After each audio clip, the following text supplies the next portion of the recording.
Hello दोस्तों, today I have come up with a new reading passage which has been written by me.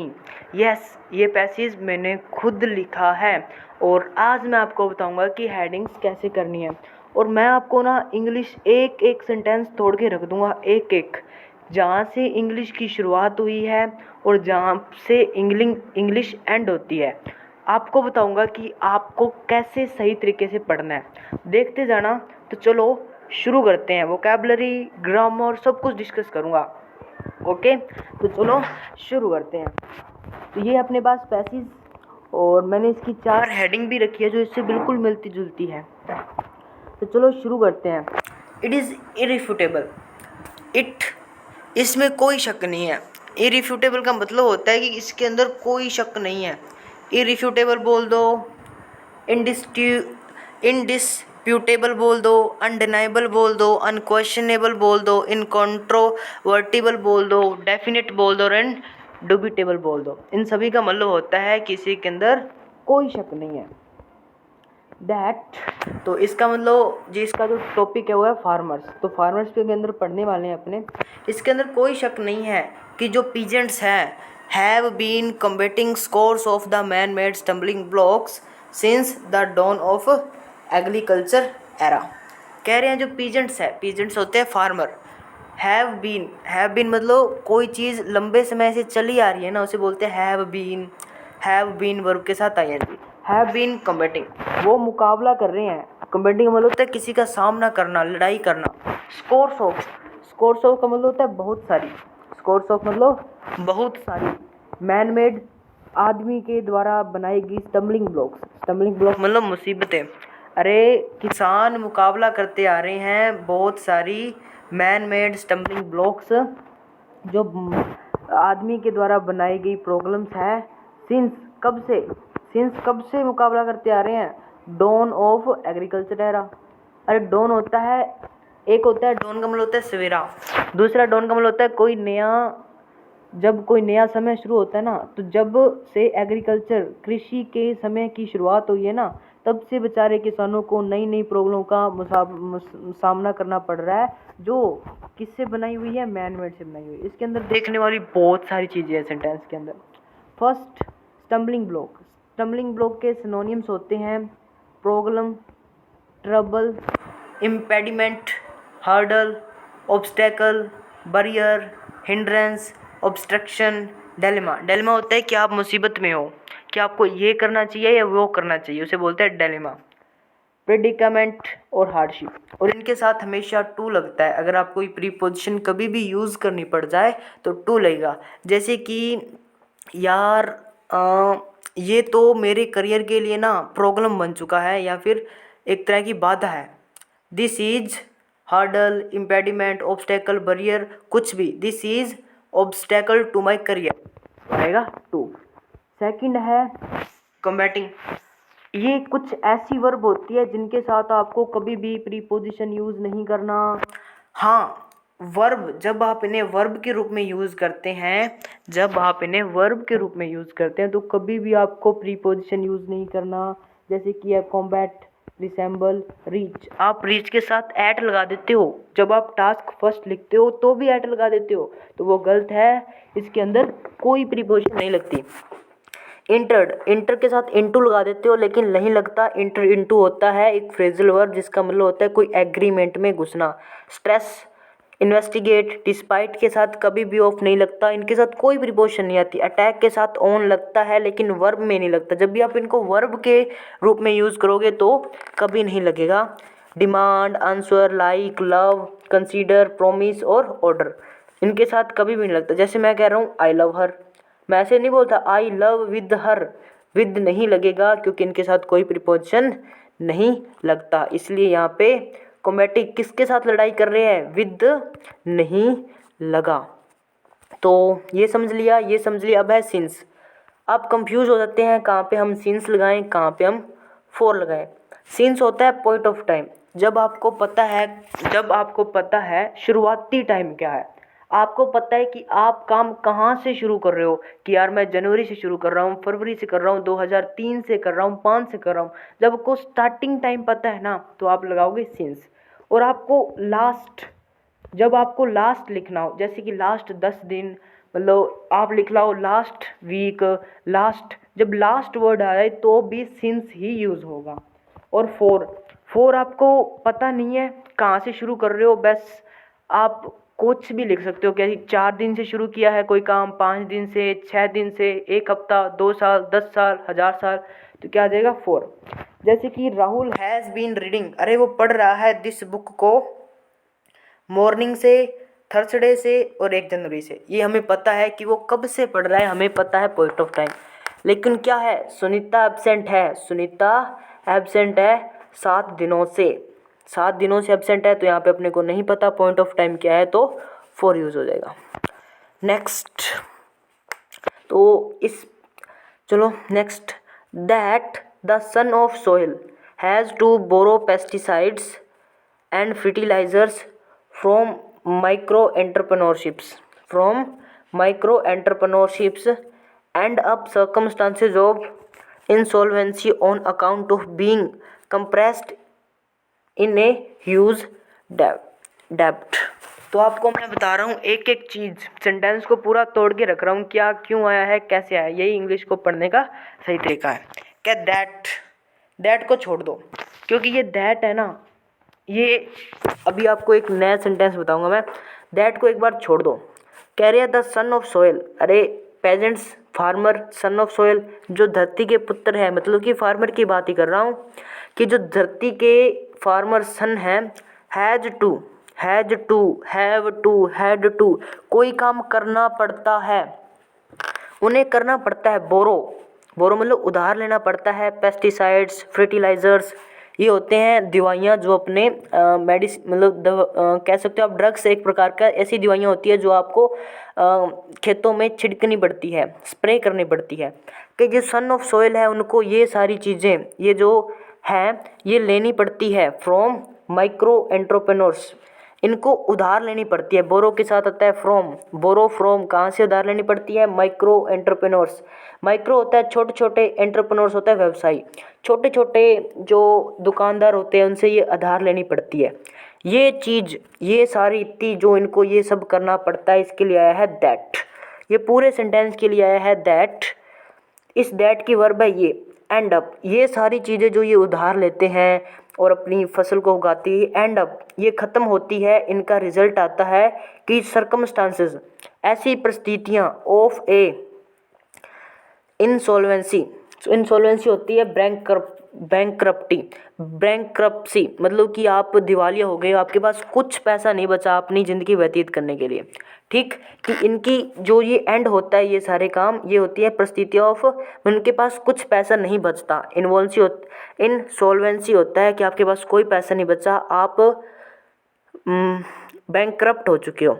On account of का मतलब होता है के वजह से, due to, because of, being compressed, being मतलब उन्हें दबाया जाता है, इन ए ह्यूज डेब्ट, कि एक बार फिर से बता देता हूँ, दैट ये बात की, दैट का मतलब होता है ये बात की, जो सन ऑफ सोइल है उन्हें बोरो उधार लेना पड़ता है, पेस्टिसाइड्स और ये माइक्रो एंटरप्रेन्योरशिप से, छोटे छोटे व्यवसायों से ये इनको उधार लेने पड़ते हैं, जिसका रिजल्ट आता है, ये दैट के लिए आया है एंड अप, जिसका रिजल्ट आता है कुछ ऐसी परिस्थितियाँ जिनके पास उनके पास पैसे नहीं होते, किसकी वजह से, क्योंकि उन्हें दबाया जाता है, बीइंग कंप्रेस मतलब दबाया जाना, इन ए ह्यूज डेब्ट, उन्हें बहुत सारे पैसे के अंदर दबा लिया जाता है, उन्हें उधार चुकाना पड़ता है। ठीक, तो ये होता है। तो इसके अंदर समझने की चीज़ ये है कि यहाँ पे बीइंग क्यों आया, बीइंग के क्या यूज़ होते हैं। बीइंग का एक यूज़ होता है, आप कंटिन्यू टेंस का पैसिव वॉइस बना रहे हो। ठीक, जैसे कि शी इज या was being run by coach, उसे भगाया जा रहा है कोच के द्वारा, तो क्या आ गया, बीइंग वर्ब की थर्ड फॉर्म। लेकिन यहाँ पे बीइंग की कैसे यूज़ हुआ है, ऐसे यूज़ हुआ है कि जेरेंड का पैसिव वॉइस, ये सेंटेंस है कि Ram cleared of party, clear of का मतलब होता है चले जाना, राम चला गया पार्टी से, आफ्टर क्रिटिसाइजिंग बॉस, अपने लिखना है कि बॉस से क्रिटिसाइज होकर बॉस से क्रिटिसाइज होकर मतलब बॉस से बेइज्जती करवा कर वहाँ से चला गया। लेकिन इस सेंटेंस का मतलब निकल रहा है कि राम चला गया पार्टी से आफ्टर क्रिटिसाइज बॉस, बॉस को गाली देकर, बॉस की आलोचना कर कर वहाँ से चला गया। लेकिन अपना लिखना चाहते हैं कि बॉस ने उसकी बेइज्जती की है। तो आपको क्या करना है, जब आपको ऐसा करना हो तो आप क्या करो, इसको बीइंग प्लस वर्ब की थर्ड फॉर्म में बदल दो। ओके, तो आप लिखोगे Ram cleared off the party, Ram ने छोड़ दी पार्टी, पार्टी से चला गया after being criticise by boss, boss से गालियां खाकर क्रिटिसाइज होकर वहाँ से चला गया। तो ये होता है बीइंग प्लस वर्ब की थर्ड फॉर्म, और इसके अंदर कुछ देखने वाला है नहीं। मोर ओवर, इससे भी बढ़कर, in many parts of the globe, बहुत सारे हिस्सों के अंदर दुनिया के, ग्रेन ग्रोवर, पहले मैंने लिखा द सल ऑफ सोयल, फिर मैंने लिखा पेजेंट, ये सब सिनोनिम होते हैं फार्मर्स के। ग्रेन होता है अनाज उगाने वाले, अनाज उगाने वाले। In this cutting edge era, in this cutting edge era मतलब इन दिस कंटेम्प्रेरी एरा, इस एडवांस मॉडर्न समय में, ठीक है, इस एडवांस मॉडर्न समय में। बैंक अपॉन, बैंक अपॉन का मतलब होता है किसी पे डिपेंड होना। बैंक ऑन, बैंक ऑन का मतलब होता है किसी पे डिपेंड होना, निर्भर होना। कि ये बहुत सारे पार्ट है दुनिया में, ये मॉडर्न एरा में जो ग्रेन ग्रोअर हैं, अनाज को उगाने वाले फार्मर्स हैं, वो डिपेंड करते हैं, वो निर्भर हैं किस पे, द ग्रैम्बल ऑफ मानसून। ग्रैम्बल होता है जुआ, जुआ मानसून, अरे कि वो मानसून की ही इंतज़ार करते रहते हैं, वो मौसम पे निर्भर है, भी कब बारिश होगी और कब हम अपने फसलें उगाएं। मानसून विच इन टर्न, जो, जिसके परिणाम स्वरूप, जिसकी वजह से क्या होता है, विच आया है मानसून के लिए, कुड ब्रेड डिजास्ट्रस कैलेमिटीज़।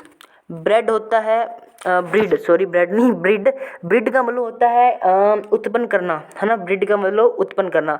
जो मानसून कई बार उत्पन्न कर सकता है, कर देता है। डिजास्ट्रस, डिजास्टर का मतलब होता है बहुत ही आपको हानि पहुंचाने वाली। कैलेमिटीज़ मुसीबतें, आपदाएं, ठीक। कौन कौन सी, इंक्लूडिंग, जैसे कि है फ्लड, फ्लड मतलब बाढ़ आना। गेल, गेल का मतलब होता है स्टॉर्म, एक बड़ी आंधी। तो एक बार फिर देख लो कि जो किसान है इस मॉडर्न एरा के अंदर, बहुत सारी दुनिया के पार्ट के अंदर, वो अभी भी निर्भर है मानसून के जुए पे, वो मानसून पे डिपेंड करते हैं। कौन सा मानसून, जो कभी कभी मानसून उनके लिए मुसीबतें भी पैदा कर देता है। तो इसके अंदर सीखने वाली चीज़ें ये है, पहला तो बता दें ये ग्रेन ग्रोवर के लिए आया है बैंक अपॉन, और मानसून के लिए आया है कुड, विच कुड। तो बैंक अपॉन क्या होता है, बैंक अपॉन का मतलब होता है किसी पे निर्भर करना, बैंक अपॉन का मतलब होता है किसी पे निर्भर करना। जैसे कि ये रहा, बैंक अपॉन आप लिख सकते हो depend on, rely on, count on, calculate on, rest on, reckon on और होप ऑन। इन सभी का मतलब होता है डिपेंड होना। ये एक फ्रेजल वर्ब है, फ्रेजल वर्ब भी बहुत यूज़ होती है, जैसे कि यहाँ पे एंड अप हुई थी, यहाँ पे बैक अपॉन हुई है। और सेकंड इंटर्न, इंटर्न क्या होता है, इंटर्न का मतलब होता है दो होता है, एक तो होता है एज ए रिजल्ट ऑफ, किसी के परिणाम स्वरूप, या बिकॉज ऑफ दैट, किसी की वजह से, ठीक है। हर मदर टोट हर, उसके मदर ने उसे सिखाया, उसकी मम्मी ने उसको शिक्षा दी।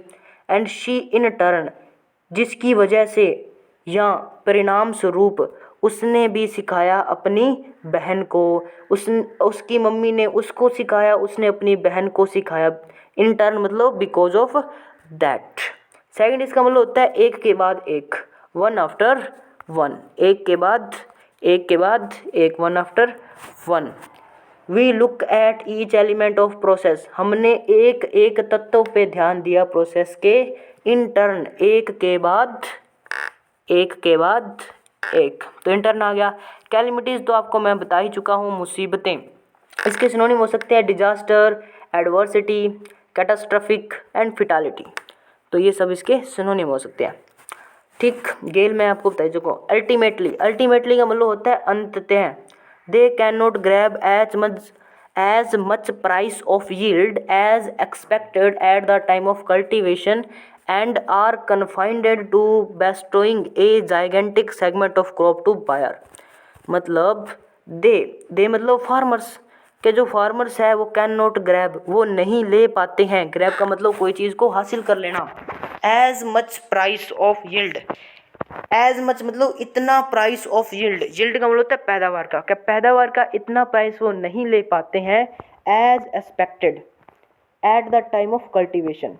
एक्सपेक्टेड इतना जितना कि वो एक्सपेक्ट करते हैं एट द टाइम ऑफ, एक टाइम पे जब वो फसल को उगाते हैं, ठीक। एंड दे की दूसरी वर्ब है आर, दे आर कन्फाइंडेड, वो सीमित होते हैं, वो बंधे हुए होते हैं टू बेस्टोइंग, मतलब बेस्टोइंग मतलब प्रदान करना, किसी को कोई चीज़ प्रोवाइड करना उसे बोलते हैं बेस्टो करना, उपहार स्वरूप देना, है ना। कि वो बंधे होते हैं एक जैगेंटिक सेगमेंट, एक बहुत बड़ा भाग क्रॉप को देने के लिए बायर को। ये क्या कह रहे हैं कि सबसे पहले तो वो एज वो इतना प्राइस नहीं ले पाते जितना उन्होंने एक्सपेक्ट किया था जब वो फसल बेचते हैं, और उन्हें वो बंधे होते हैं कि उन्हें बहुत ज़्यादा अमाउंट है वो अपनी फसल की वो बायर को देनी पड़ती है। मतलब कि वो पेस्टिसाइड्स, ऊपर बताया था ना कि वो पेस्टिसाइड्स और वो उधार लेते हैं और उनको बहुत सारी अमाउंट देनी पड़ती है, इसलिए वो इतना प्राइस भी नहीं ले पाते जितना उन्होंने एक्सपेक्ट किया था। ओके, एंड नेक्स्ट है देयरफॉर, इसलिए फ्रैलिटी इन एग्रीकल्चर फ्रेम, फ्रैलिटी मतलब होता है कमजोरी, जो कमजोरी है एग्रीकल्चर किसानों से या कृषि से संबंधित फ्रेम मतलब ढांचा, इसके अंदर जो कमजोरी है ना वो लाई बिहाइंड भी एक फ्रेजल वर्ब है जिसका मतलब होता है वास्तविक कारण होना। इस जो कमजोरी का वास्तविक कारण है वो है मर्सीलेस एक्ट मीन ऐसे एक्ट जो बहुत ब्रूटल हो, बहुत खतरनाक हो, बहुत ग्रूड हो, है ना। ऐसे एक्ट्स बहुत खतरनाक हो, बहुत ही मतलब गंदे एक्ट हो। इनका वास्तविक कारण है कि वो कुछ ऐसे एक्ट है, कुछ ऐसे काम हैं, कुछ ऐसे एक्शन है जो किए जाते हैं, जो डन विद किए जाते हैं पीजेंट्स फार्मर के साथ। फ्रेलिटी आपको मैं बता चुका हूँ, weakness, feebleness, delicacy, fragility and infirmity मतलब कमजोरी होना, उसे क्या बोलते हैं फ्रेजिलिटी। लाई बिहाइंड वास्तविक कारण होना। अब है मर्सीलेस का मतलब होता है बहुत ही मतलब ब्रूटल होना ना, रिलेंटलेस होना, हिडियस होना, फिरोशियस होना, फियर्स होना और रदलेस मतलब बहुत ही गंदा, ठीक है। और डन, अब आप बताओ यहाँ पे वर्ब की थर्ड फॉर्म कैसे लगी है, तो चलो देखते हैं। देखो वर्ब की थर्ड फॉर्म कैसे लगती है, मैंने ये लिखना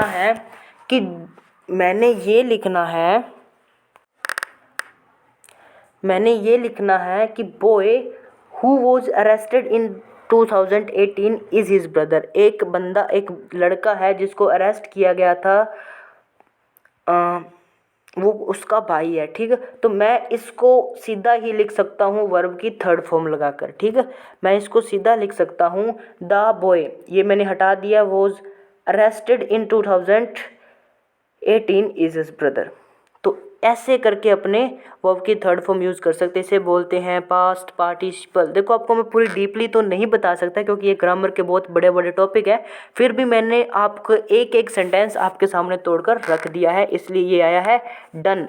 कौन से act, which are done by peasants, तो आया, इसलिए मैंने सीधा लिख दिया डन। तो इसकी एप्रोप्रिएट हेडिंग अब क्या होगी, अपने सारा पढ़ लिया कि किसानों को ये करना पड़ता है, किसानों को ये करना पड़ता है, तो चलो 4 हेडिंग है, इसकी एप्रोप्रिएट हेडिंग चुनते हैं अपनी, ठीक।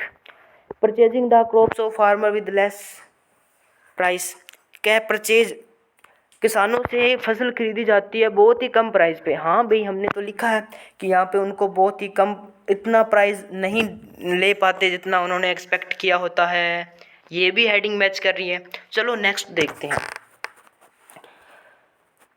फार्मर्स फेस करते हैं many problems in the process of growing to selling, farmers बहुत सारी मुसीबतों का सामना करते हैं उगाने से लेकर फसल को बेचने तक। हाँ, अपने उन्हें यही भी पढ़ा है कि पहले वो पेस्टिसाइड्स खरीदते हैं, फिर वो मानसून पे नज़र रखते हैं, ठीक, फिर उनको बहुत सारी मुसीबतों का सामना करना पड़ता है, प्राइस भी नहीं मिलता, तो ये भी हेडिंग मैच हो रही है। अब देखेंगे अपनी हेडिंग कौन सी निकलेगी इसके अंदर। Many money borrowing from local landlords to grow crop, money है वो उधार ली जाती है, बोरो फ्रॉम वो उधार ली जाती है लोकल लैंडलॉर्ड से फसल उगाने के लिए। हाँ, हमने ये भी तो पढ़ा है कि वो मनी उधार लेते हैं, ठीक है। The cause of weak agriculture system, अरे कारण क्या है वीक एग्रीकल्चर सिस्टम का? तो चलो अब अपने इसका मेन आइडिया क्या हो सकता है? तो भाई परचेज करना, ये तो इसके अंदर एक पॉइंट ही बताया हुआ है, इसके अंदर पूरा पैरा डिपेंड नहीं करता, ठीक। मनी बोरोइंग ये भी एक पॉइंट मेंशन किया हुआ है। अब अड़ती है दो हेडिंग में कौन सी होगी कि उन्हें इतनी सारी मुकाबले प्रॉब्लम्स फेस करनी पड़ती है, या कारण क्या है वीक एग्रीकल्चर सिस्टम का? तो आप ध्यान से पढ़ोगे ना तो यहाँ पे ये तो है सारा उसने डिस्क्राइब किया, मैंने डिस्क्राइब किया इसको, मैंने लिखा है और लास्ट में मेन आइडिया दे दिया। देखो मेन आइडिया आपने पकड़ना होता है ना हेडिंग के अंदर, और मेन आइडिया एक लाइन के अंदर भी हो सकता है। तो मैंने लिख दिया किसानों को ये करना पड़ता है, ये करना पड़ता है, ये करना पड़ता है, तो ठीक। तो मैंने देखो यहाँ पे दिया कि एग्रीकल्चर की कमजोरी का कारण क्या है, बहुत सारे एक्ट जो उनके साथ किए जाते हैं, उन्हें बैंकक्रप्ट बना दिया जाता है, उनसे इतने पैसे इतने कम पैसों में खरीदी जाती है फसल। लास्ट लाइन में दी है लाइन, और यहाँ पे भी दिया है मैंने, मैन मेड स्टम्बलिंग ब्लॉक, है ना, मानव के द्वारा बनाई जाने वाली मुसीबतें उनको सामना करना पड़ता है। तो ज़्यादा तो मेरे मेन आइडिया के अनुसार इसकी सही हेडिंग होगी 4th। थैंक यू दोस्तों, वीडियो अच्छी लगी हो तो वीडियो को लाइक कर देना। Thank you for watching this video. I will come up with new video soon.